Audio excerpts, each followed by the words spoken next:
Welcome to They Live by Film, a platform dedicated to bringing you film discussion and interviews from around the world. I'm Adam Lundy, and I'm joined as always by Chris Haskell and Zach Bryant. Hello, gentlemen. Hello, Hello. hello. I'm digging the new intro. It's good. Yeah, it's classy. It gives me a little bit of whiplash. I'm like, oh no, he's messed it up. I'm like, oh right, we don't do that anymore. No, Yeah, no. it's the uncanny valley thing. It's close enough to the reality. Yeah. What's going on, yo? Yeah, not much. I'm feeling a bit groggy. I was at a football game last night. Had beers and shouting for a team that I've never heard of before, but I'm now a diehard fan of for the rest of my life. So yeah, a bit groggy, a bit tired. In the state, it took place in like at Ireland's national stadium in the Aviva Stadium. It's like where Ireland play like their soccer games and stuff. Okay. It's like 51,000 seater stadium, so like pretty decently sized for Ireland anyway. But about halfway through the first quarter, I went out to get a beer, and the closest beer stand I went to were like, "Oh, our card machine isn't working. Sorry, they don't take cash because after since COVID they just don't do cash. So it's like, oh, our card machine's not working. Sorry, you'll have to go to another one." So okay, I went down to the next one, which is like the big main one, had big massive lines, and I started hearing rumblings like the beer's free, the beer's free, the beer's free, and I'm like, okay. I was talking to a steward, and he was like, yeah, all the card machines aren't working in the whole stadium. The system they're using is not working, and so the beer's free.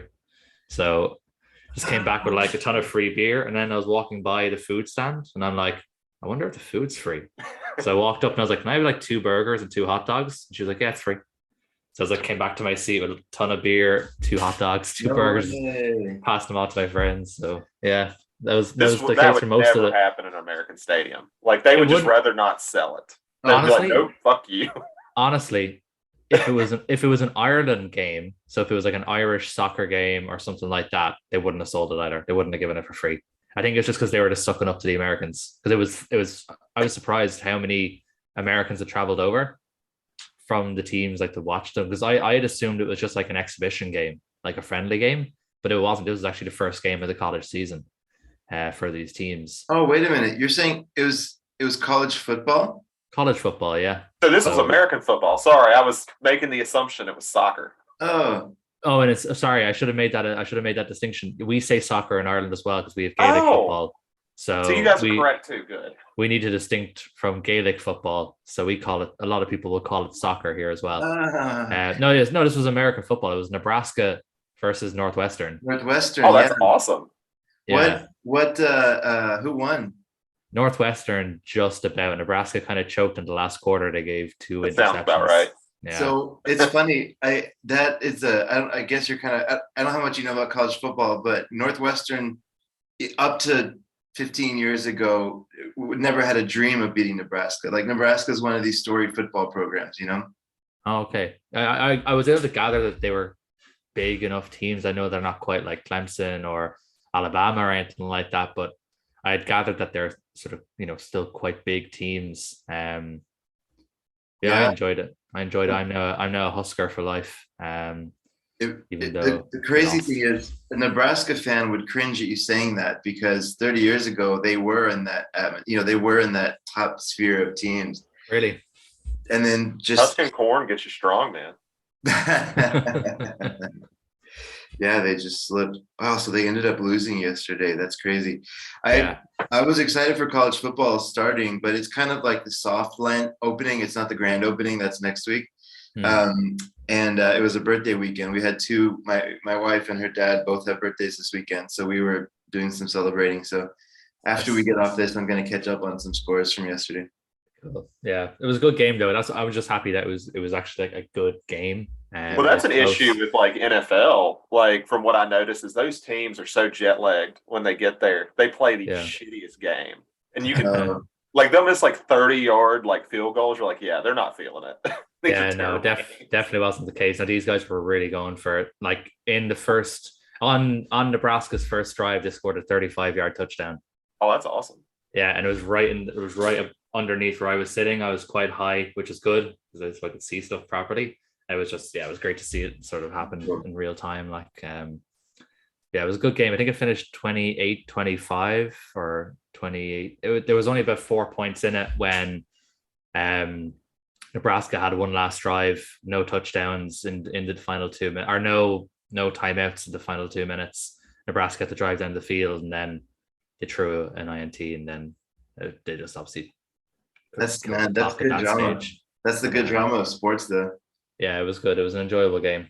I went with one of the guys I work with who is into football, and then one of my friends from home who has never watched football in his life, and he enjoyed it as well. So it was good. It's got to be the most confusing game though. If you don't like keep up with it, you're like, what are they doing? Yeah, yeah. I was Why does giving the him game some. stop every 2 minutes? Yeah, I was giving them some pointers as to like what to expect and everything like that. But anyway, this is not Good Morning Football. Yeah, we just This is drove away every person who hates sports. yeah, this is They Live by Film. We're here to talk about some films. As we mentioned last, well, not last episode, last episode. Last episode is the interview with Joey from Terracotta. So if you haven't listened to that, listen to it. This episode, we are going to be talking about two films that Zach chose.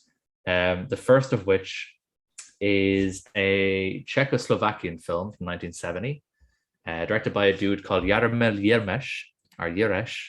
It's called Valerie and Her Week of Wonders. I'll give you the IMDb description. I don't think it matters, but a surreal tale in which love, fear, sex, and religion merge into one fantastic world based on a classical Czech novel of the same title. So Valerie and Her Week of Wonders. This is my second time watching this film. Have either of you guys seen it before we watched it this time, or was this first time watches for you guys? I watched it like a week before I picked it, so I was like, okay. Good, cool. I already know what you're picking. Makes sense. Yeah. Yeah. No, I had not seen it. I would have probably protested a little bit if I had known about it, but we'll get into that in a minute. Everything, glad to see everything once, but no, first time. And first time for the Yiddish movie, and I know that he's one of these Czech New Wave kind of darlings. So interesting. Yeah, he didn't make as many as he didn't make as many acclaimed films as maybe some of the others. He was part of that Pearls of the New Wave sort of anthology film that sort of kind of kicked it all off. And I know he has a film called The Joke. Yeah, quite highly regarded. This is the only film I've seen from him. Like I said, this is the second time I've seen it. I saw it for the first time maybe about a year or 18 months ago, something like that. I can't remember. I think I came across it on a list of like underrated horror films or something like that. I saw it on some list somewhere, and I thought, oh, cool! It's only like an hour and 10 minutes long. I like Czech films. It's kind of up my alley. This film's fucking wild. It's about puberty, and I think that's all we can really say justifiably. Yeah. I would love to hear if it's okay, Adam. I would love to hear because we have a free reign to pick anything, right? Yeah. So I would love to hear before we get too much into it, the impetus, Zach. What made you pick this one and the theme? Which we can wait to discuss the theme if you want. But what made you go for this? So I like I mentioned about a week before I picked this, I had seen the movie, and the reason I had actually picked it is because I'm a glutton for punishment, and I'm in this horror Discord group, and this guy was going through like every major list of like greatest horror films, and there was like a few things he picked out that he wasn't going to watch, and this was one of them. So when somebody says I'm not going to watch this horror film because I think it's upsetting or whatever, I'm like, yep, so I'm going to watch it because I got to see what it is. I've seen Cannibal Holocaust, Sallow, Serbian film at this point. If you tell me I shouldn't watch it, that's the first thing I'm going to do. So I watched it, and I just really liked it. I understand why some people are against watching it. I do understand that. But I did just like generally like it a lot. And for this and the next one we'll talk, which is going to be Company of Wolves, it was just like these were when I think of like Grimm Brothers fairy tales, this is it. This is like, this is the tone I think of when you're thinking of the actual like written story and not like the Disney story version of stuff. Yeah, that's a good way of putting it. Yeah. I had joked when you had announced that you were picking Valerie. I had joked that I wasn't going to watch it again because I wasn't going to get anything more out of it. I did watch it again in the end. I had time during the week, and I said, you know what, like it's a really hard film for me to say if I like it or not. I do, in theory, like the film. Um, it's an interesting film. I think it's well made. Um, I think it has some really cool ideas and some cool visuals. It's just a really uncomfortable film to watch for obvious reasons, which I'm sure we'll touch on. Um, so that's why I was kind of, I was kind of unsure about watching it the second time because it's an uncomfortable film, and also just because I just don't really, I get like the main sort of underlying theme, but I have trouble following the story. It is definitely surreal, and doesn't follow sort of standard conventions of narrative. I don't really get the story a lot of the time. Um, Yeah. but at the same time, like I'm glad I watched it the second time. I think I understood it a little bit better this time, and I was able to remember things that I definitely would have forgotten about had I not watched it the second time. So yeah, I suppose you can say I'm glad I watched it the second time. Like I still give it 4 stars on Letterboxd, so I do think it's a good film. It's just a tough film.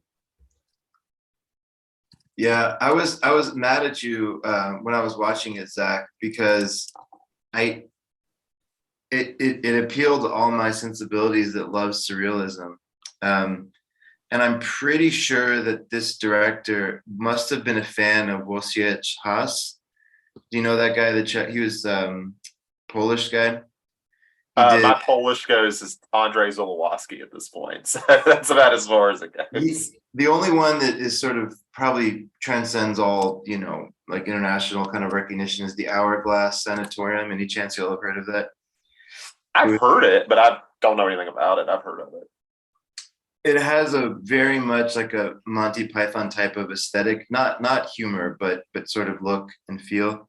But he was a surrealist as well. He probably would have gotten along great with Terry Gilliam.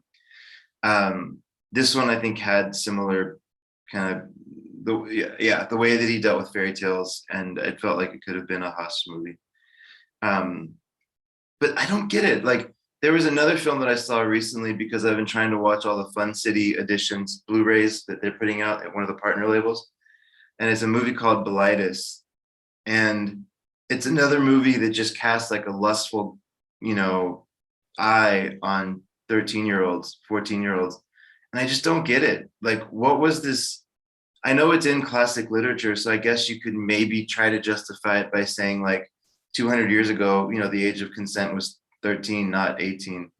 But I don't know. I don't buy it. Like, it's the sexualization of these young girls, and the actresses are actually like 14 in this. So it just, Yeah, I don't need to see it. Like, I don't know why it was made. I don't think it needs to be preserved. Like, I don't know. I don't know.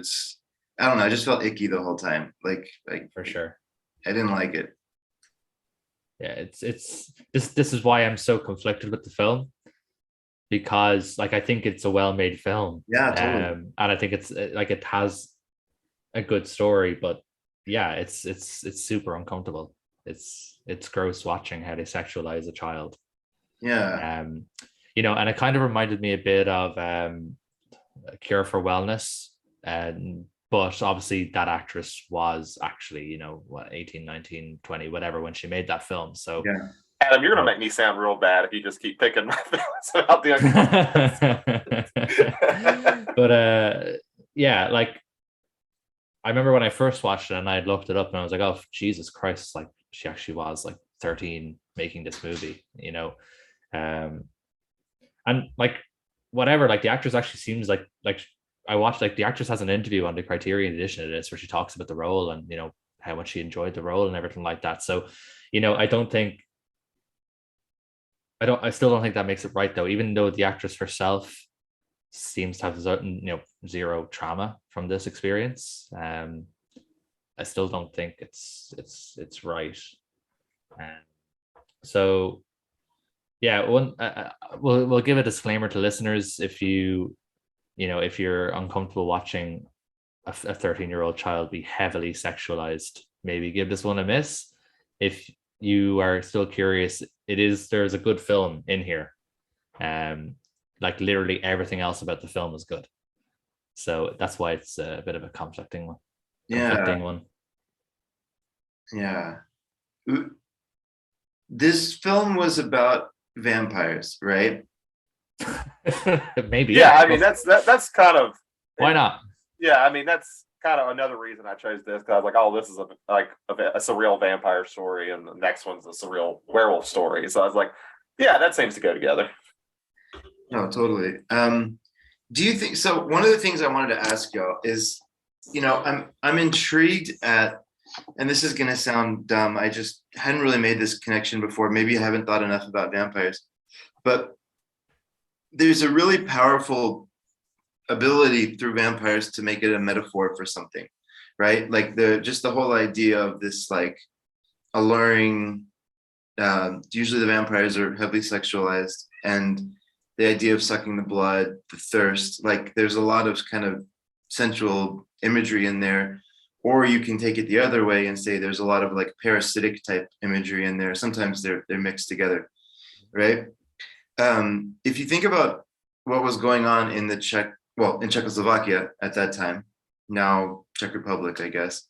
But I was researching some of these dates because I wanted to make sure I was right. So they were a fully, democratic or whatever country until 1948. They became a communist nation in 48.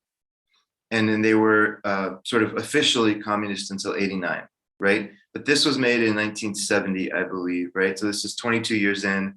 And most of the Czech people never really embraced the fact that they were communists. Like it wasn't like a warm reception by the people, right? And this was 22 years in, and to that rule, and to people being hungry where they weren't hungry before, at least in the same way. And there's just, they were frustrated by what was going on, kind of the macro sense.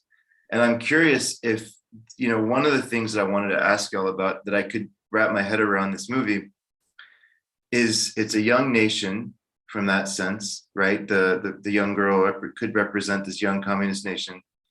And there's this vampiric or parasitic force that's kind of like trying to lure her in, trying to draw her in, but she's stronger than it. And she's sort of fighting it in her own way and not being tempted by it, even though it's all right there in front of her.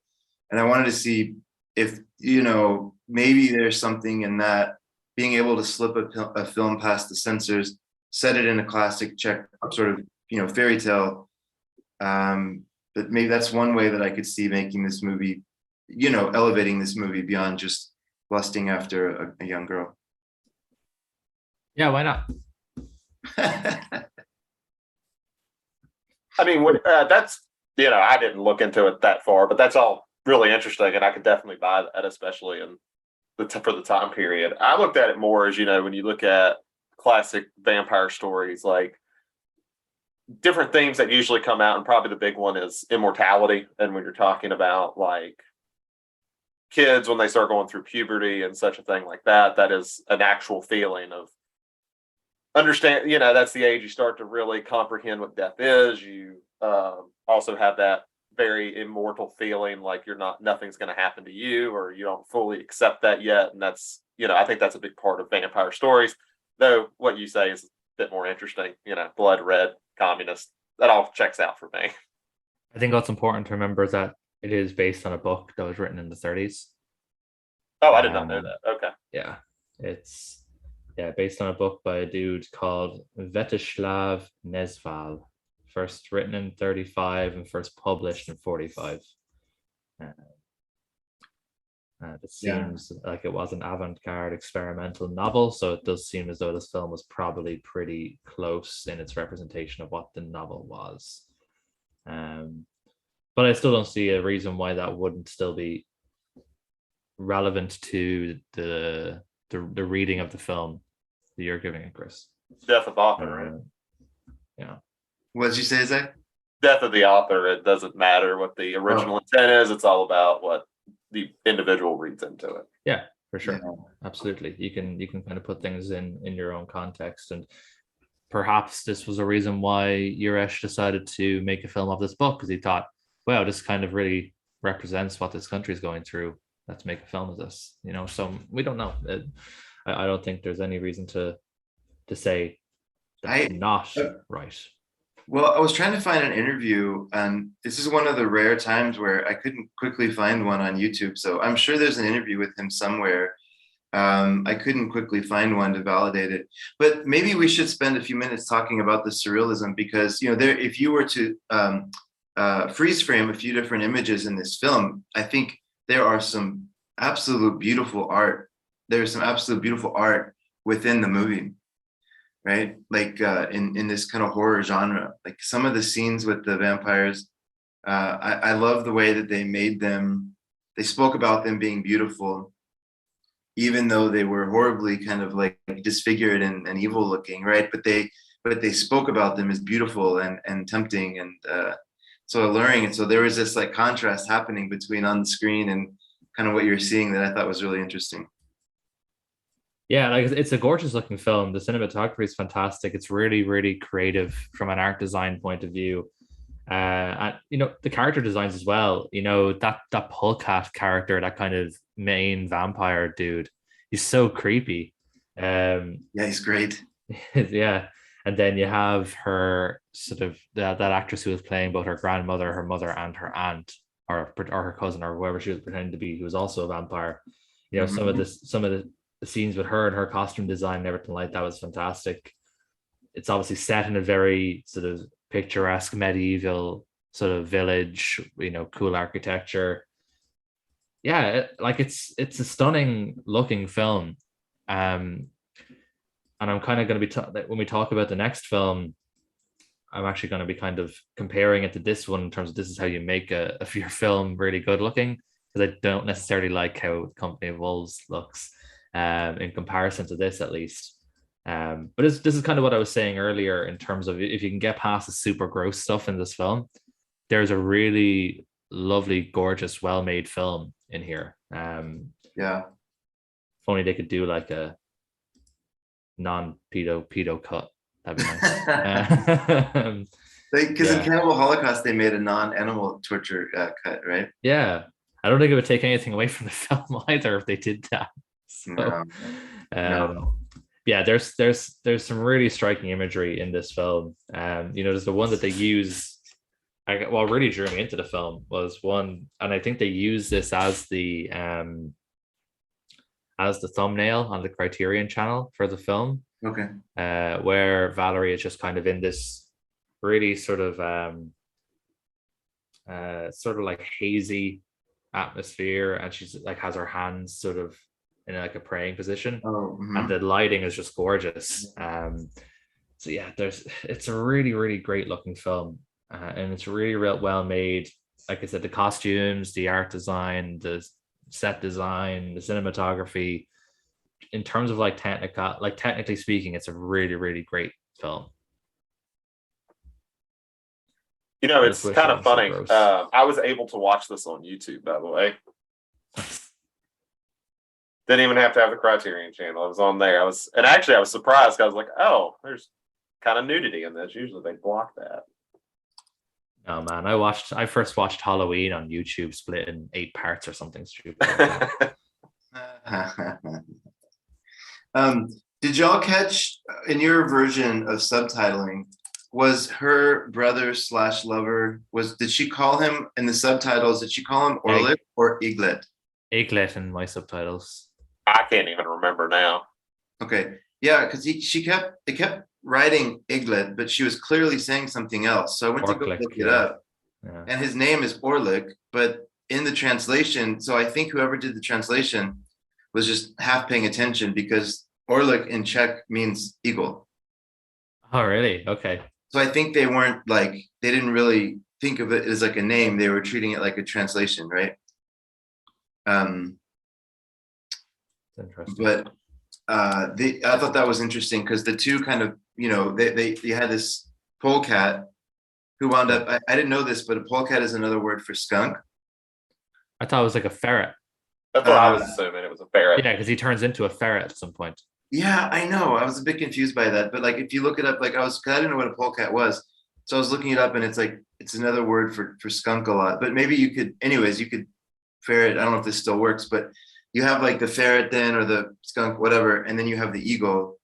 I don't know if that plays into anything, but I figure that that has to play into something, some kind of I mean, symbol. eagles eat anything, so I assume they'll eat a polecat or whatever that's supposed to be. Yeah, Interrupted. yeah, maybe something like that. This polecat looks. I'm looking up polecats. They look like ferrets. If I saw one of these, I'd be like, "Oh, there's a ferret." So It could be like, how Australians and Americans see possums incredibly different. yeah, that's true. Could be like that. I don't know what your skunks look like. That doesn't look like a skunk to me. It looks like a ferret. You probably know our skunks from like Pepe Le Pew. Yeah. Yeah. So Yeah. it doesn't look Yeah. like Pepe Le Pew to me. But No. Yeah, it's more of a ferret. I don't know, but yeah, to an eagle, it's still food, I guess. It's interesting that they made his character so weak, though, because I don't think he was like she really trusted him and kind of relied on him, but I don't think he was a strong character. I don't So even. I still don't really get what the point of a lot of these characters are. yeah, I was trying to search if there's like if eagle was like a bird of Czechoslovakia or something, but nothing was super obvious coming up.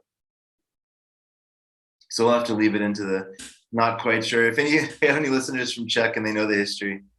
Yeah, like this was one of the things that this is why I'd originally said I wasn't going to rewatch the films. I didn't think I was going to get anything more out of it, and that's kind of what I meant because there's a lot of the stuff in the film that's just kind of impenetrable. I don't know if it's purposely just like random or if there is like a very sort of heavily sort of veiled meaning behind certain things. But yeah, I don't think you watch this film for its plot.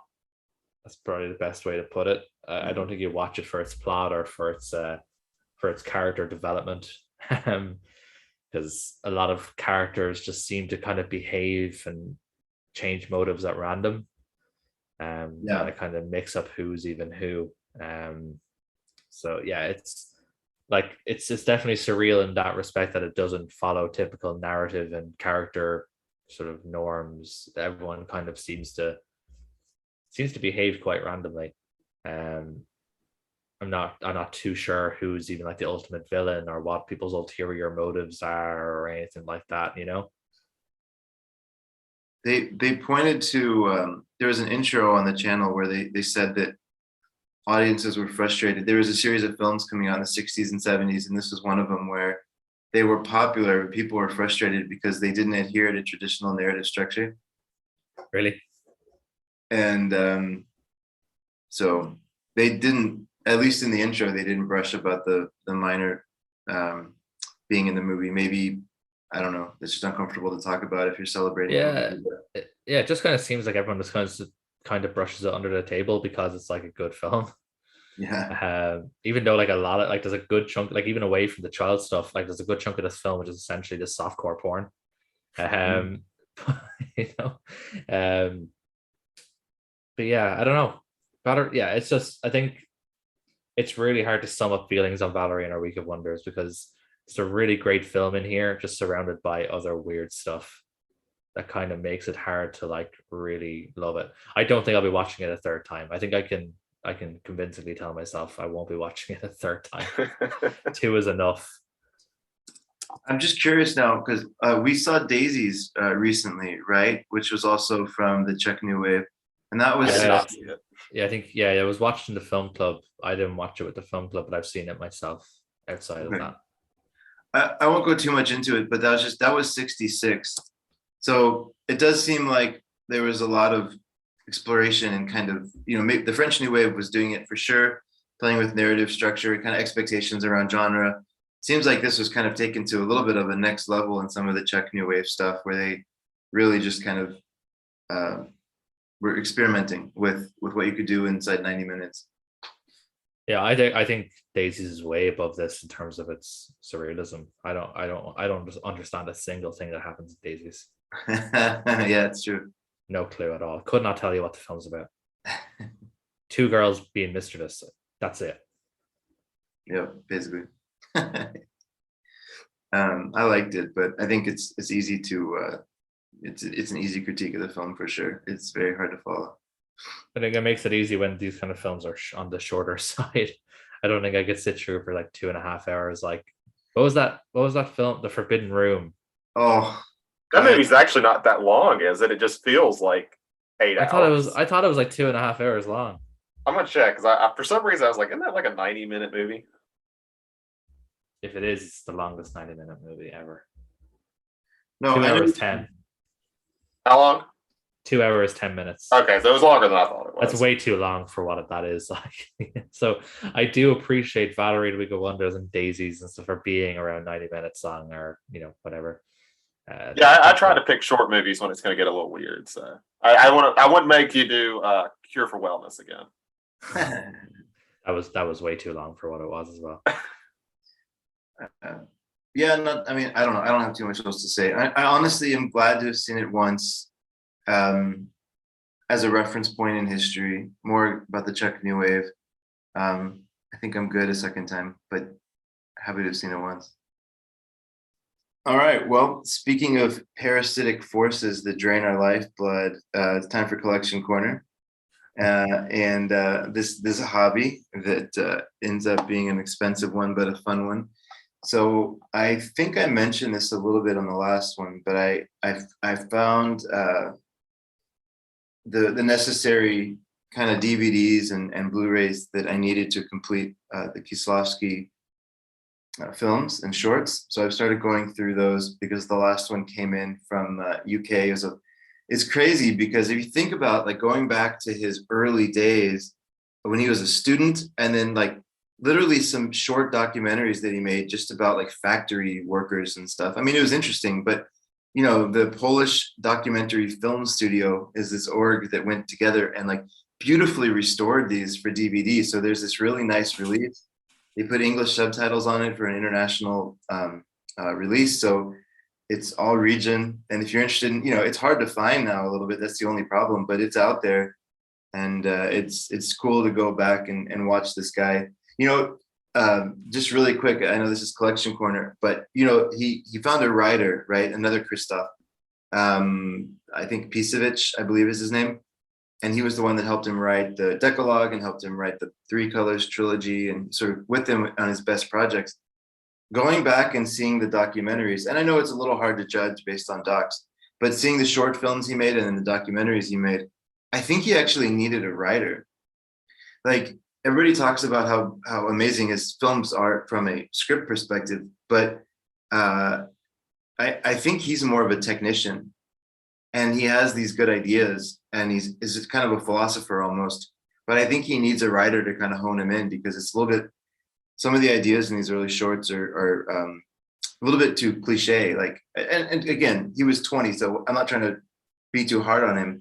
But it's just interesting to watch. Every director kind of has different skills, right?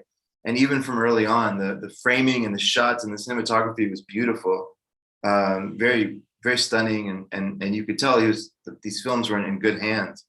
But I think he's benefited by a good writer. So that's been interesting to kind of explore a little bit. In terms of collections, I got in and saw the first film from Visual Vengeance, and I know that he was. I'll give a little bit of a tease. It's It's one of the future interviews that's coming up. He was an awesome interview. This guy, Matt from Visual Vengeance. He's been in the New York scene. He has a job working in Forbidden Planet. So if you're in the New York area and you're on the weekends, go into Forbidden Planet, and he's like running that shop there on the weekends. And then he has all the stuff that he's doing on the side, but he's super plugged into the New York horror scene and the regional horror scene overall. Awesome interview coming up, and I saw this first one one of the first ones that they put out, which is called LA at AIDS Jabber, and it's exactly what it sounds like. It's this regional film from LA from the 90s about a guy that gets overwhelmed by having AIDS and goes jabbing people with his needle full of his AIDS, and it's a good piece of shot on video film. So can't Uh, imagine it's good. It's not, we're talking about, story versus technical. I mean, it's shot on video. It's low budget, but it's kind of an interesting take on it, and some decent laughs as well. But yeah. So, anyways, there's more random stuff. I found an old out of print Vinegar Syndrome slip for under $30 on eBay, so I grabbed that. That came in. So I've been doing a little bit of hunting and pecking, but the big thing is the Arrow announced Shaw Brothers 2, so I'm just waiting on when I'm going to buy that, and then waiting for my indicator orders to come in. I think I heard. I know I think we talked about this maybe last time. That 2 was going to be the last one, but it seems like I've heard that 3 and 4 they're going to do a 3 and 4 possibly. So I mean, it's certainly possible that this first one just sold so well that they're going to keep doing it, right? I mean, there's plenty on there when I look at their wiki page, so I'm sure they can keep going for a little while. You mean under like Shaw Brothers? Yeah, under that, yeah. Oh yeah. I forget the number, but I think it's like in the hundreds or maybe thousands, because there was one year where they weren't even really fully ramped up yet, and they still put out 50 movies.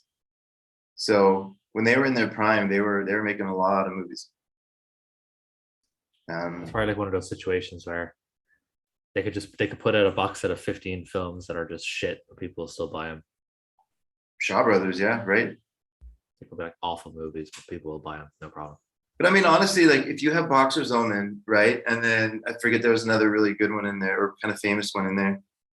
If you have 2 or 3 movies that are amazing, and people spend $120 on it or whatever it is, and you have this like 3 amazing movies in there, you almost kind of forget about the rest, and you're like, yeah, it was okay, but like, wow, I got to see this in high def. You kind of yeah.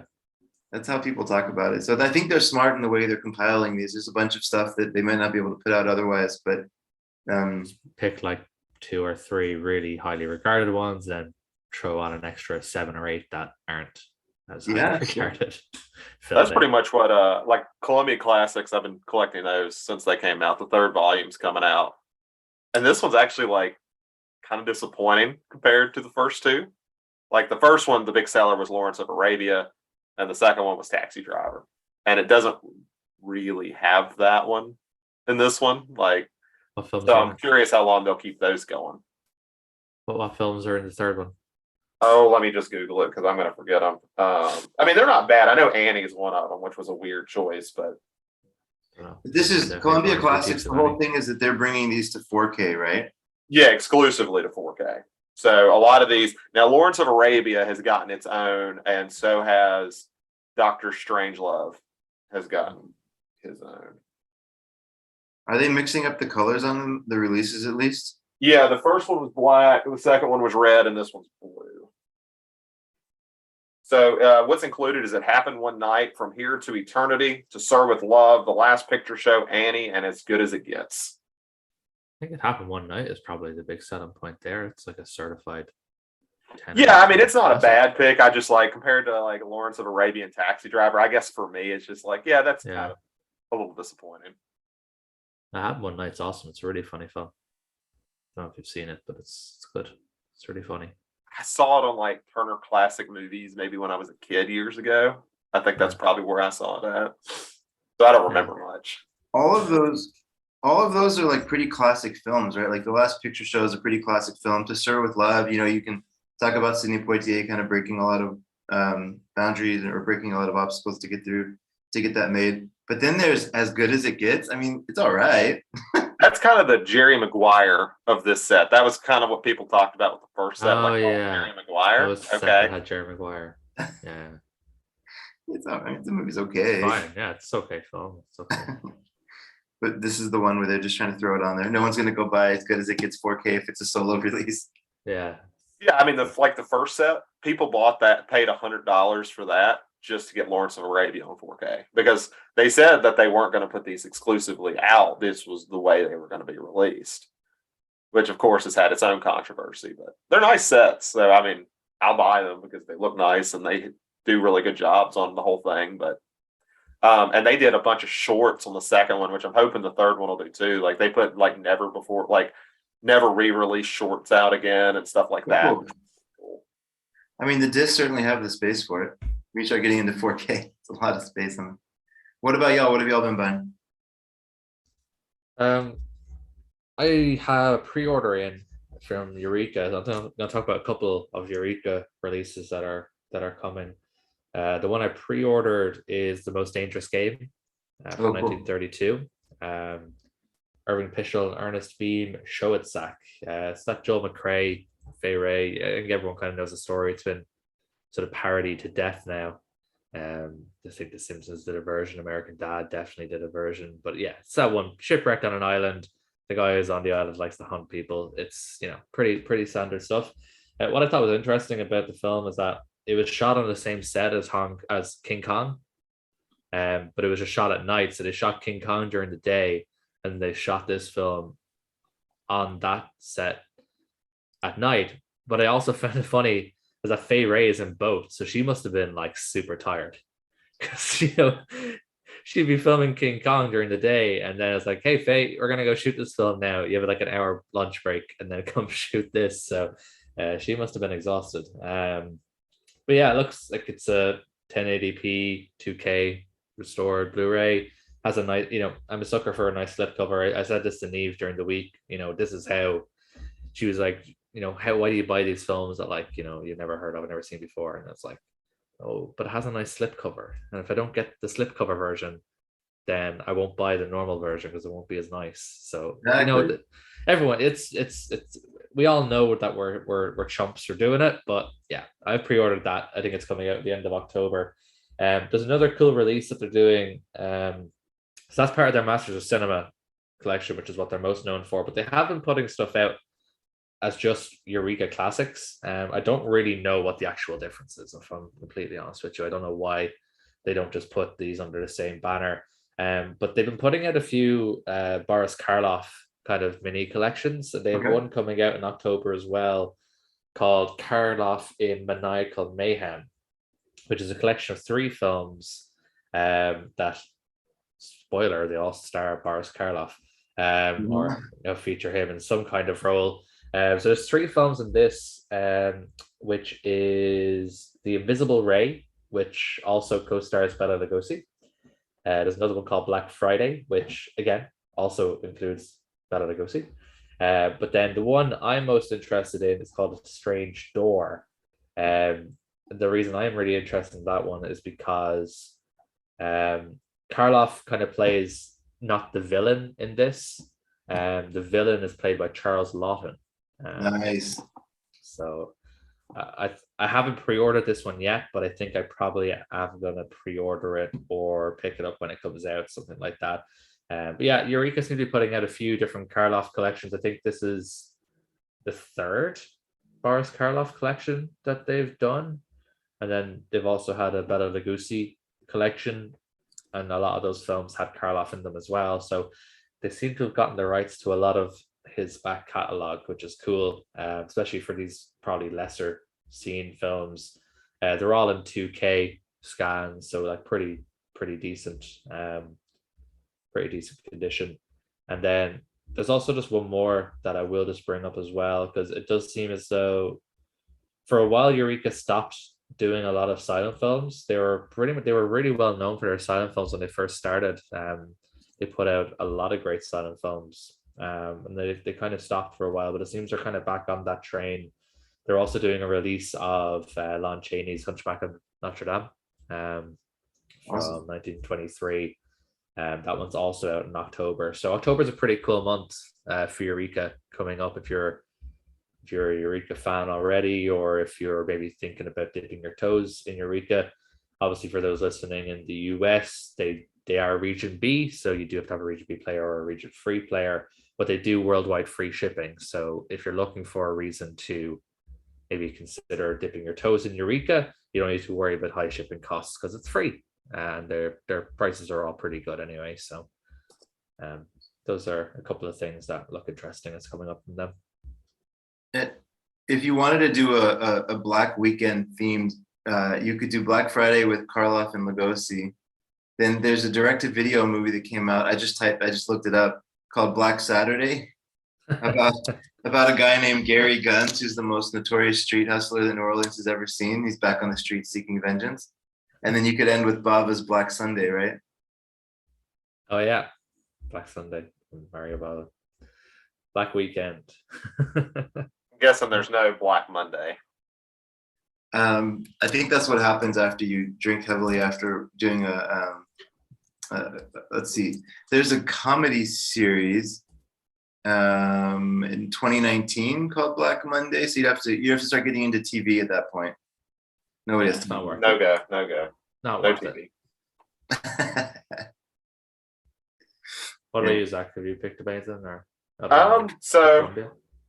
yeah, so I'll kind of give a little background. So recently, I was rewatching a movie called Tragedy Girls. I have this like, and it was from the old copy I had was from Gunpowder and Sky. But the thing was, this was like when they first started, so it was like made on demand. They didn't even press it. It's in like one of the worst like Oh, okay. things I have ever seen. It just looks bad. And I was like, oh, well, they put out a new release. So I was like, well, I've never got into Gunpowder and Sky like since they've become a partner. So I was like, so I talked to Chris here. I was like, Chris, how's Gunpowder and Sky? And he's like, well, I'm about to sell all mine. So if you want them, I'll sell them to you. And I was like, okay. So now I have picked up, I got all but two of them, I think. Prospect, Awaken, Summer of '84. Her Smell, Tragedy Girls, and The Little Hours. So I'm about as close to complete, but I made a conscious decision that I'm not going to go complete with them because I just can't do that. Like that sounds expensive, but they're great releases. I haven't gotten too far into them yet, but really like their packaging a lot. Like they put a lot of work into it. I wish they did everything like they did with Prospect and Summer of '84 because those two look great. They really do. But So I think Vinegar Syndrome, I don't know if they created this package design, but you know, the hard box, the single disc hard box with the two little triangles cut out right where you like slip the disc out. That seems to be them and their partner labels are the only ones that are kind of putting that out. So I wonder if they've either, you know, sometimes these labels actually create package designs. I wonder if that's something they created. Yeah, I was curious about that too. And I mean, either way, it was a good thing for them because, like I said, the copy of Gunpowder and Sky I have for Tragedy Girls, I can't even sell at my secondhand store because they assume it's a bootleg. Oh yeah. Like that is the way it. I think I have it right here. Oh, that's crazy. I don't have it right here in front of me, but yeah, it does. I mean, it looks like it was printed off on like a home printer. The back is purple, so you're just like this. And I ordered it from Amazon. I remember I was like, did they just send me a bootleg when I got it? I was like, well, it works, so that's all that really matters. But yeah, their new edition looks great. I love the way it looks. So thank you, Chris, for selling me those. He also sent me Frankenhooker to put a cherry on top, which I will be watching soon, hopefully. Yeah, it's amazing. That's a good one. All right, and welcome back. Now we're going to go on to the second movie I picked, The Company of Wolves, which is directed by Englishman Neil Jordan. A teenage girl in a country manor falls asleep while reading a magazine and has a disturbing dream involving wolves prowling in the woods in her bedroom window. And just so everyone's aware, I know he's not English. I just wanted to annoy Adam. You should know Neil Jordan. Funny enough, he's kind of famous for his vampire stories. He did two, Interview with a Vampire and Byzantium, I think is how you say the second one.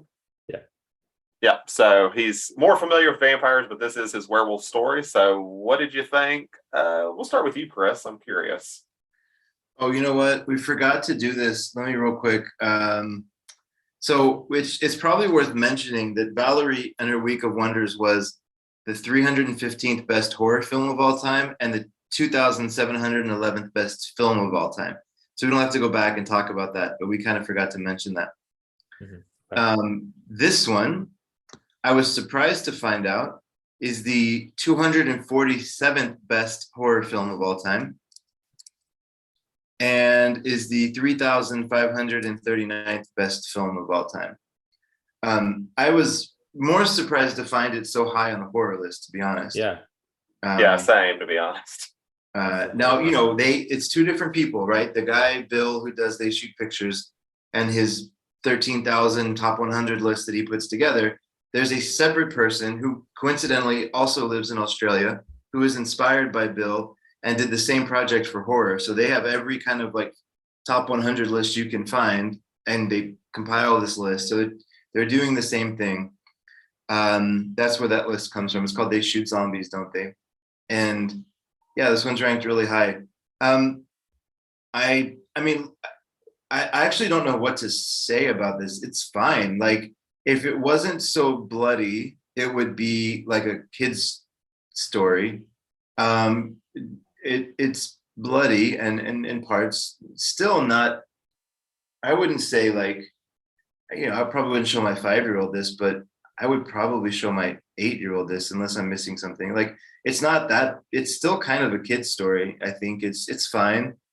I was telling my wife it's like kind of between Goosebumps and maybe like something a little more bloody, but yeah, it's okay. It's fine. It's good. I mean, it's a Little Red Riding Hood story, right? That's sort of told in. We can get into this. Actually, speaking of Wosiah Chas from earlier, it's told in the same story as Saragossa manuscript. The way that the story's told and kind of like packaged within each other, and then it opens up back into like the different levels of storytelling. That's something that he did with Saragossa manuscript. So, and Neil Jordan actually referenced that as a influence on him for the way the story was told. So that was interesting. Yeah, it's cool, I guess. What do y'all think? So I wanted to note real quick, just to make it clear, I don't actually know if we've talked about, like, when it comes to picking films, that they necessarily have to be movies we like. I think this movie is also just sort of okay. Like, the reason I picked it is after I watched Valerie and I got this recommended afterwards and I watched it, I was like, these go together really well, like for different reasons. But I was like, I almost feel like if I pick this one, I kind of have to pick the other because they feel like they go together so well, but for really different reasons. I think Valerie is a whole lot better made.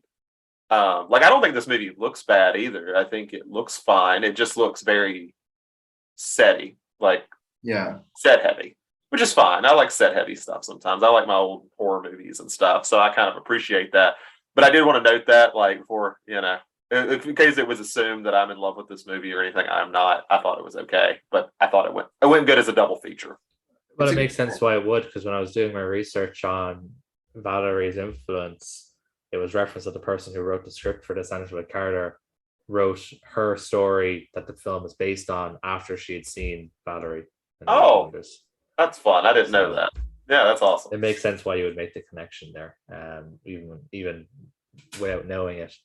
There is a non-superficial connection between the two, that the writer was literally influenced directly by Valerie and Her Week of Wonders. I'm also in the it's fine camp. I hate how the story is told. I think it's really it's not beneficial to it. I think that's the hardest part. It's almost an anthology, but it's not quite. I feel like they just didn't commit to either. It's like they didn't have enough story for a main story, and none of the little stories were good enough to also be just separate anthologies. So they were just I just feel like the film is a mess, and I didn't end up caring about any of the characters because none of them were ever around long enough for me to actually care about them. There was one part in this film that is a 10 out of 10 awesome moment, and that is when let me just remember his name. Give me a second. You talking about the dad? No. Terrence Stamp. Terrence Stamp. When Terrence Stamp shows up in like a white, what is it, like a Chevy or something, or a Lincoln or something, or some shit. Yeah. That's awesome. That's a 10 out of 10 moment for this film. The rest of the film is a solid 6 out of 10. When Terrence Stamp shows up for 2 minutes in a white car in a medieval fantasy setting, then that was like, yeah, that's awesome. I love that part. But everything else is a pretty solid, like 6 out of 10. I just found the whole film very clunky, very messy. I don't think the story within a story, technically, because she's having a dream of a story, and then there's separate little stories that sort of act as like Aesop's tales or Aesop's fables, kind of in their own little way. But I don't think any of it really benefits anything. It's just kind of all there just for the sake of trying to get the main point across, which is puberty is scary. You know, I You know, don't really, Adam, I you don't kind of really brought know it what up else. when we were talking about Valerie, that you didn't really like the look of this film, because Yeah, I was in the same boat, because I don't think it's badly made. Like, I think it's got a style to it. It just doesn't work for me all the way. Like, and I don't know why. I can't really explain why I well, had trouble with it. the style of set I think works a lot better in black and white than it does in color. I think if this Mhm. was like in black and white, like a Universal, like an old like Universal horror film, then I would probably have liked it a lot more. I just don't think it works as well in color. I don't know, it just everything just seems so hollow and artificial when it's in these weird kind of colors. It kind of like reminded me of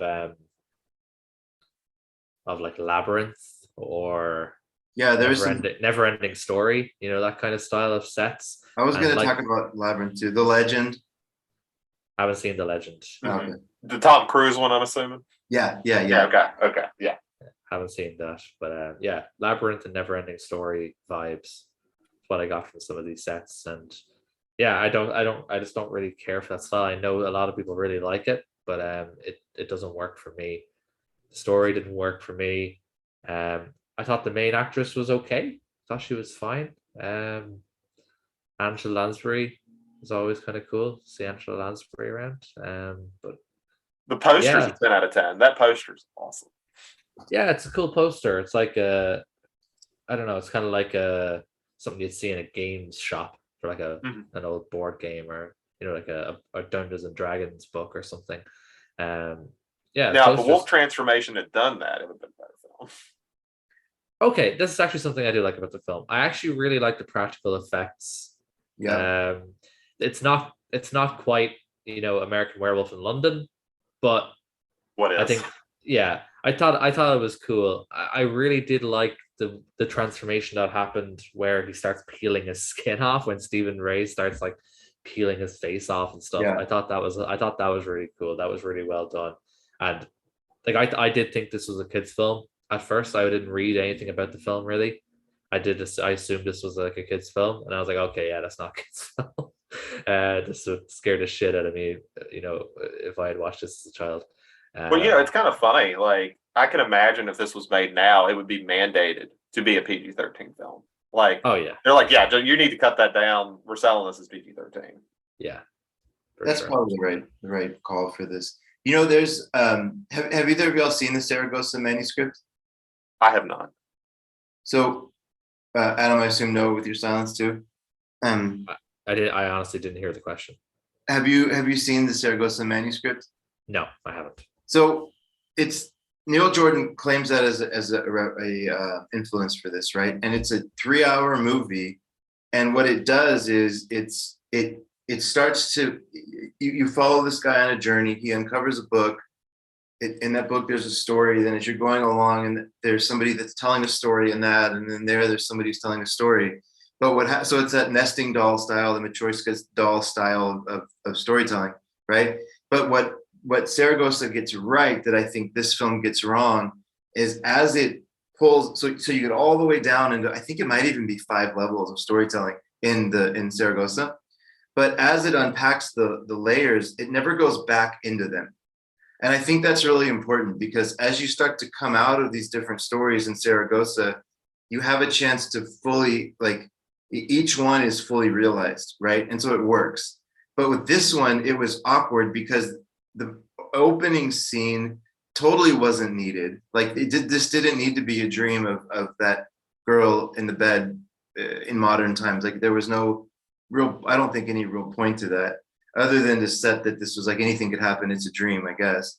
But then the second level where she's dreaming, that's where they start trying to get clever and having these like different stories that are kind of coming out of her dreaming, right? But that just feels like kind of cheap storytelling, I think, a little bit.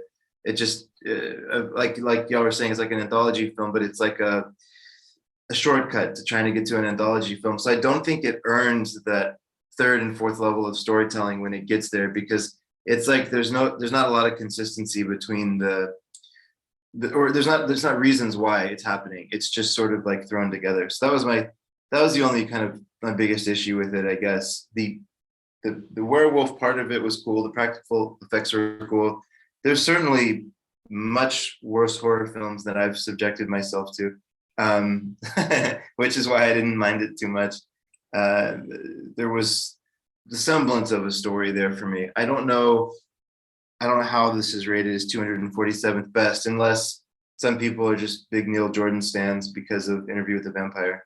But I didn't want to go to your thing when you're talking about like going in levels. I think I haven't seen that movie, but I assume when you go down in levels, you're finding parallels like between each one. Like the further you go down to, like if you have the first one where you're in, I guess, modern day, having some kind of horror story of her just as a hypothetical, like being chased or someone nefarious trying to like bring their way into the house of something, and then you keep making parallels to like Little Red Riding Hood and how the wolf pretends to be the grandmother, and it's like different ways. It's the same story, but it's telling it in different ways and kind of highlighting what those stories are actually trying to tell.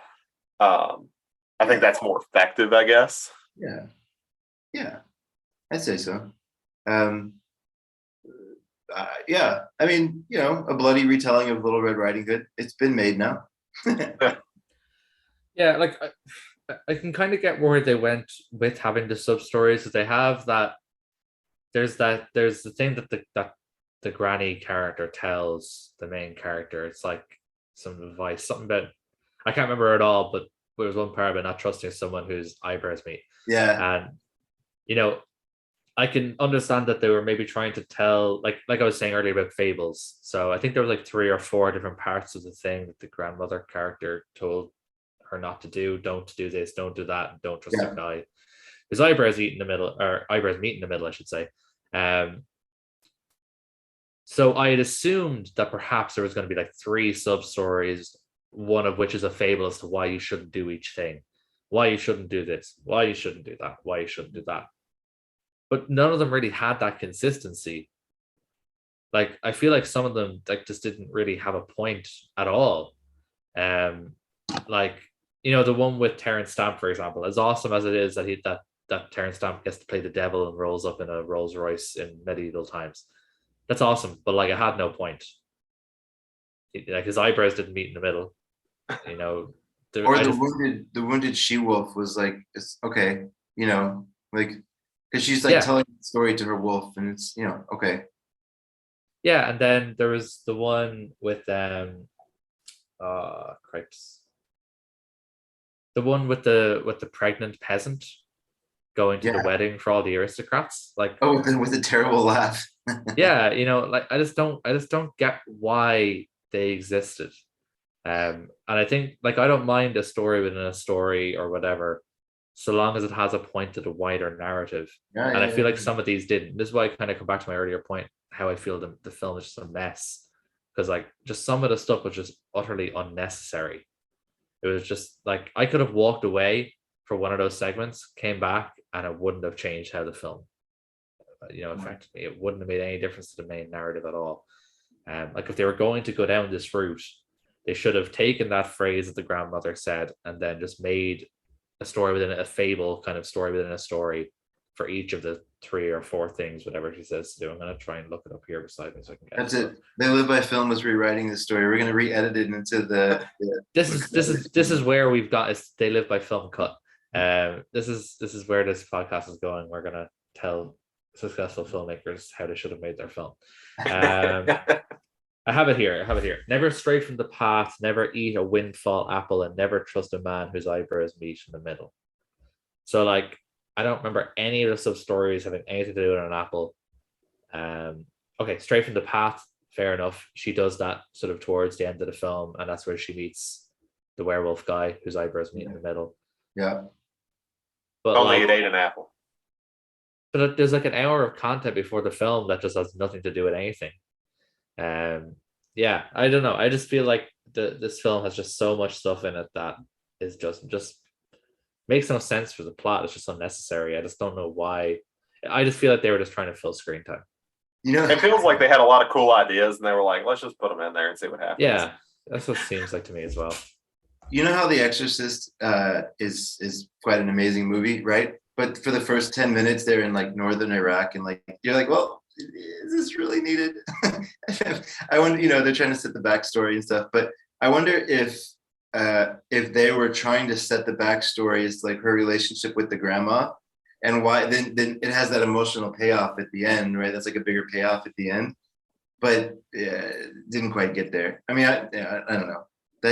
That's the only thing I can think of. Yeah, I personally didn't give a shit when Granny died either. Well, the movie exploded. That's the funny thing. He swiped her head and it fell off and broke like a porcelain jar. But like it wasn't a big emotional moment. Yeah, what was the point? Yeah, like it didn't really dwell on it. It's just he didn't even try and dress up like Granny. No, he just said the line. Yeah. But, I don't know. I don't know about this film. Yeah. Talking down from a 6 to a 5 now. Yeah, I think I am talking it down to a 6 from a 6 to a 5. I got it. Maybe I was being generous with the 6. It's got cool practical effects. It does. It does have cool practical effects. It absolutely does. I cannot take that away from the film. The practical effects are cool. Maybe vampires were just. Maybe this is how Neil Jordan figured out vampires were more his thing. Yeah. Fuck these werewolves, man. It's hard to tell a werewolf story. What's the universal one? The Wolfman? No, what's it called? Yeah, the Wolfman. Yeah. Yeah, Wolfman. That's a good one. With Lon Chaney Jr. That is a good one. Oh, I figured he was talking about the Anthony Hopkins one. Benicio del Toro. No, the modern one that's the best is probably Teen Wolf, right? I mean, yeah, sure. Because he's Wolf Cop. Wolf Cop. Yeah. And I've never actually been I'm just realizing I've never actually been a big werewolf person. Yeah. I mean, there's definitely ones I think are great, but I've always been more into vampires than werewolves. Yeah, Dog Soldiers is fun. Have you ever seen Dog Soldiers? I love Dog Soldiers. That's a fun movie. That's another Neil guy, right? What's his name? Yeah, it's that guy who made The Descent, isn't it? Yeah, he did like. Now I gotta look it up. I look at it too. But that just got a really nice release from somebody from Second Sight, maybe. Second Sight just did one, and then I think Shout's going to be doing a 4K as well. Neil Marshall, that's him. Yeah, he's done quite a few things. Yeah, he did the new Hellboy. Oh well. Yeah. Sorry about that, Neil. sorry to hear. But he had the Descent and Dog Soldier, so he's good. Yeah. He did good. He did fine. So watch Dog Soldiers, watch Teen Wolf. This one's probably a pass. Watch The Wolfman, the original version. There you go. Oh, yeah. Sorry I had to subject you guys to this, but I was like, it just makes too much sense. I'll try to do something more fun. No. Don't apologize at all. It was literally you couldn't have found a more perfect pairing of films. They both even have that super on the nose puberty imagery of the blood falling on the white flower. You know, they do. I forgot to note that. Yeah, they both do that. As if we didn't need to know further that this was about puberty. About female puberty. What better way to do that than have a white flower with some blood fall on it? Criterion has also loved that image. I think it's on the cover of their release, right? Yeah, it is on the cover of their release. I'm pretty sure it's from the original poster or one of the original posters, but it's definitely the Criterion cover. There's a flower of blood on it. So, if you like to be hit over the head with your symbolism,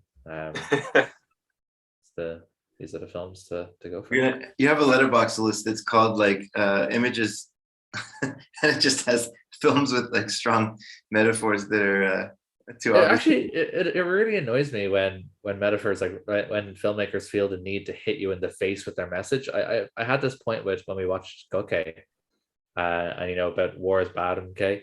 The way it just hits you with the face with that message, like I you can tell me war is bad without telling me every 2 minutes that war is bad. So I've been listening to the Insider podcast for like Breaking Bad and Better Call Saul because that just finished, and the guy who created that, Vince Gilligan, who started an X-Files and now he's super successful. But he was talking about that, like when he first started writing, he really, really wanted to go through and like point out themes and point out this. And then somebody told him like, look, it's not your job. Don't worry about it. Just tell a good story and people will figure out whatever they want. And it's true. He's like, people come up with stuff. He's like, I never intended, but that's cool. He's like, you don't ever have to point out what something is. They'll figure it out. Yeah. Or they'll make it up. Yeah. Everyone should just take a leaf out of David Lynch's book and refuse to elaborate. Exactly. No. Cool. So that was our riveting discussion on Company of Wolves. Before we close off, we're going to do any other business as we always do. Just before we do so, just to let you know what's coming up in the next sort of discussion episode. It's my turn to pick the movies. So I've decided to pick two films that by the same filmmaker. They're very sort of similar stylistically. They're both two of my favorite films. They're both in my sort of top 100 of all time, and they're both pretty recent as well. They're by a Polish director called Paweł Pawlikowski. These two films are quite critically acclaimed. The first one was made in 2013, and it's called Ida, IDA for those who don't know how to spell what I just said, Ida. And then the second one was made in 2018, called Cold War. Cold War has been released by Criterion. I don't believe Ida has, but I think they're both awesome. They're both amazing films. Cold War, I think, in my humblest opinion, is probably the best looking film ever made. And I just I love the cinematography. I love the way he shoots his films. It just does something different for me. I don't know what it is about it. I love the way he shoots people. You'll notice this when you watch it. I won't get too deep, but you'll know when you watch it, he shoots people with a lot of headroom, a lot of room above their heads. And I don't know if that's, I don't know, there's just something very iconoclastic about how he shoots people. Exactly. The poster of Ida. Like on the poster. That's pretty much like all of his films just like look like that. There's something very iconoclastic about how he shoots people. But yeah, the films both look incredible. I rewatched Cold War recently, about 2 or 3 weeks ago. So I'm not going to rewatch it again, but it's been about a year since I've seen Ada. So I'm definitely going to rewatch that one probably during the week.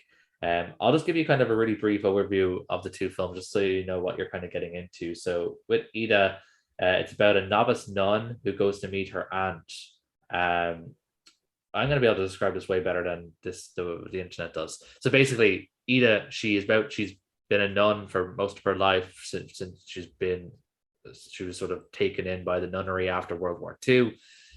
She's about to be sort of go through the rites to actually become a nun, but then her aunt comes to visit her and tells her that she's actually Jewish. She was born from Jewish parents who were hiding during World War II, and that's why she was given up to the nunnery. So she kind of has this crisis of identity, and she basically travels with her aunt to kind of spend a few days with her before she goes through these rites to become a nun. I know that sounds super boring, but it's a really great film. A lot of stuff happens. There's a lot of really cool imagery, really great storytelling, really great character development. And then the second film, Cold War, which is basically kind of a love story told over a couple of decades between these two Polish people. One is a singer, and then the other is basically a leader of like a theater group. And they're kind of split by the Cold War, as the title alludes, because he runs off to France, she stays behind, but then they sort of meet each other on and off again over different periods. So yeah, those are the two films. I'm looking forward to talking about them because, like I said, they're two of my favorite films, and they're both quite short as well. Both of them are less than 90 minutes long, so I will be putting you through hell, at least if you don't like them. It won't be too much time. I can't wait till my next pick. It's 2 5-hour movies. It's going to be Set and Tango. Bellator week. I'd be really disappointed if Ida is not a nunsploitation movie, Adam. I'm just going to put that out there. Oh, it's as far from nunsploitation as humanly possible. It is not big nun. What is it? New nuns with big guns. That's it's as far from that as possible. There is sex in both of them, but sold. Not nunsploitation either, unfortunately. Cool. What have you guys been watching then? Do you guys want to shout out something you've seen recently before we close off? Yeah, sure. I can go first real Sure. quick. As much as I just complained about television just like a minute, like I don't know, like 20 minutes ago, I did one of the few shows I did watch just wrapped up, just finished Better Call Saul. So I just want to shout that out like no one's ever heard of it. Mostly just because I'm still wrapping my feelings for it. It was way better than it should have been. I think I don't know. Have either one of you guys seen Breaking Bad? I can't remember. Mhm. Oh wow. Okay, so No. you go. So Breaking Bad, of course, was put as like one of the greatest television shows ever. I put it pretty highly myself. So then they take the comic relief character, give him a spinoff, and you're like, this is going to be awful. And it wasn't. It was incredibly well done. The finale just hit, and I might like it better than Breaking Bad, like slightly, which is surprising. They I don't know. It just like it wrapped up everything really well, and I think that's awesome. Because everything else I've been watching is like bottom barrel Toby Hooper stuff. So I don't know how much I want to shout that out, but still I'll shout out Better Call Saul. That was a lot of fun, and now I have television hangover. So what about you, Chris? That's awesome. I rewatched Superman recently, the 1978 version, Okay, Richard Donner. Okay, Richard Donner, and I saw that Mario Puzo was a screenwriter, and I think that's kind of interesting. So I dug into it, and I saw that there was a guy named Tom Mankiewicz who was uncredited. I was like, Mankiewicz, where do I know that name from? So I dug a little bit deeper. So Herman Mankiewicz was the guy that co-wrote Citizen Kane, and okay. his brother's son is Tom Mankiewicz. And I read an interview he did when he was like much later in life, like it was like in 2006. He did an interview, and he was very honest, much more honesty than you typically get from people when they're kind of in the industry. And he said the Mario Puzo script was unfilmable. But apparently, I didn't know this, but apparently Puzo has never had a script that was used. Like apparently he's a bad screenwriter. That He's not the best writer. Like I love the Godfather book, but it is pulpy as hell. Like he's just that kind of writer. interesting. Anyways, Yeah. so I don't know enough about that to have an opinion, but interesting little. This Mankiewicz guy said it like it was known. He was just a bad screenwriter, which I did not know. But so apparently there was he had a what's it called? The Screen Actors Guild required him to not be listed as a screenwriter due to the way that the labor laws work. So they had to create a title for him called creative consultant. And he's listed in a position, kind of like when the credits are going in the beginning, it ends in director. And so it's like you get more important as you go kind of towards the end. And he was listed after the writers. So it was like written by Puzo and then creative consultant Mankiewicz. And it caused such an uproar in the Screen Actors Guild. They sued him. And now they created something called the Mankiewicz rule. So it like if you have to be listed before them. Anyways, it just kind of an interesting backstory and a kind of a tie into how tied together Hollywood all is. The guy, the nephew of Citizen Kane's screenwriter, was working on a Superman script in the 70s with Dick Donner. And on the other end of the spectrum, in terms of Hollywood, somebody who is outside of Hollywood. I saw the second Rudy Ray Moore movie, which is called The Human Tornado. Y'all have got to see it. It is so crazy and like fun. It's like imagine a variety show, basically, where like Rudy Ray Moore plays this guy that, he's called a human tornado because when he has sex, he destroys the woman and destroys the bedroom, right? Add that. So there's even a scene like near the end. It's not, I wouldn't say the nudity is explicit, like it's relatively tame considering the premise, but there's a scene where you kind of hear them having sex and you see the room just like falling apart because he's destroying or some of that. Portions on TV. And it's, but even beyond that, like the whole thing is funny. Like it's just, he's like having a hell of a time. In his memoir before he died, it came out that he had been gay his whole life, but he was closeted his whole life.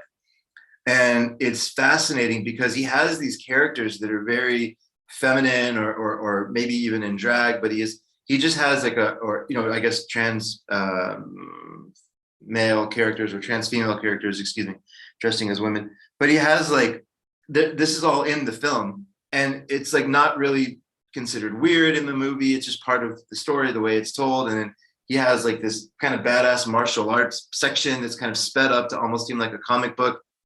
But this is all on the back of Dolomite, right? Dolomite was made for, I forget what it was, $200,000 or something, and it made 12 million. So he had money to play with. And his follow-up was Human Tornado. And just the intro alone, I beg y'all to watch it. It's the coolest intro to a movie ever, because it's just him celebrating himself as Dolomite. And he's like so proud of himself, and he's putting it on the screen, and it's just all about how great he is. And he's back for another movie. And he walks off, you know, like the directed by, like the credits part, he puts it on a cape and he throws the cape over himself and he walks away. And that's how the opening credit sequence ends. It's just a fantastic piece of cinema. I was dying. So please watch Human Tornado. That's awesome. I mean, the title kind of has me, which apparently the guy, he only made like 3 movies. I was looking him up, but he also has Petey Wheatstraw, which is on the Criterion Channel. Oh, okay. So it's a little bit misleading. So Rudy Ray Moore is the creative force behind all these. So Okay. he was also in Petey Wheatstraw. So, but there's, yeah, it's one of those like, who's the Ray Harryhausen things where Harryhausen technically wasn't the director, even though he was like the main creative force. This is another one of those. So Okay. look up Rudy Ray Moore, not the director of Human Tornado. Fascinating character. Anyways, this is yeah, I think it's the coolest, one of the coolest movies I've seen in a long time.